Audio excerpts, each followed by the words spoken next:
Assalomu alaykum hammaga. Xo'p, bu nimiz yengli, mana e'tibor bersa relyefli, mana relyef. Bu narsa 5 mm atrofida bo'ladi. Bu yoqda shpaklyovkaga urilgan, bu yoqda esa shkurka anaqani o'ziga devor tayyor yalang'och devori o'ziga urilgan. E'tibor bersangiz bu tosh effektini beradi. Bu o'zi tosh narsa, relyeflari bor, mana relyeflari bor. Juda yuqa narsa. Bu devorga devoringiz tayyor bo'ldi, suvoqdan chiqdi, ustiga yopishtirasiz. O'zini spesial kleylari bor, kleylarni bilan yopishtirib olasiz. Devorga esa oddiy uyga fasad, interyer uchun shpaklyovkani ustidan yopishtirasizlar. Juda effekti juda bir boshqacha bo'ladi. Buni vitrinalarimizda ham xudo xolasa do'konlarimizda chiqaramiz, O'zbekiston bo'yicha chiqazamiz hammasini.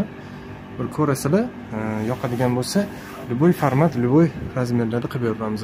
Sog' bo'lasizlar.